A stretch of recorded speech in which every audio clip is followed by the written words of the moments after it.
Au programme de cette troisième étape, 148 km/5, les coureurs ont dû affronter un vent capricieux. Facilité au départ avec un vent de dos en partant de Saint-Louis, le vent a tourné après les 20 premiers kilomètres. Le peloton a finalement dû gérer des rafales de 3/4 face. Ce qui n'a pas empêché les Hollandais de la Global Cycling Team d'attaquer dès le début de la course. Dans leur sillage, les Algériens, vainqueurs de l'étape hier, ont contrôlé le peloton.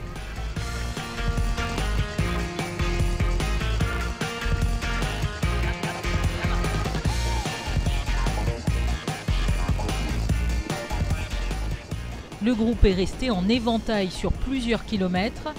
À l'arrière, difficile pour les Béninois de suivre le rythme, mais ils ne sont pas les seuls à s'employer pour ne pas perdre le reste du peloton, qui déjà se divise en deux.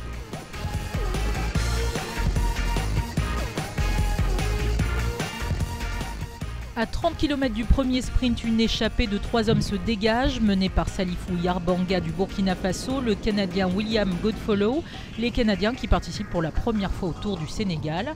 Et la surprise, c'est Lerisensi Moukani, des coureurs gabonais que l'on n'attendait pas forcément aussi entreprenants sur ce Tour et qui luttent contre le vent, décidément bien présents dans cette troisième étape. Ici, le coureur burkinabé, 19e au classement général, est une valeur sûre de son équipe.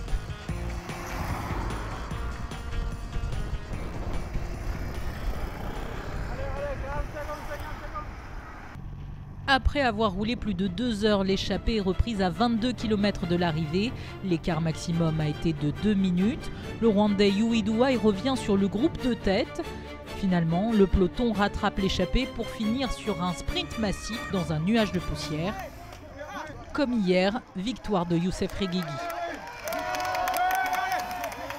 Et on est très contents, donc félicitations pour l'équipe. On fait une bonne journée, on roule en tête toute la journée. On fait un bon travail, donc on a passé la ligne. L'Algérien conserve son maillot jaune et rafle au passage le maillot vert. Il reste ainsi à la tête du classement.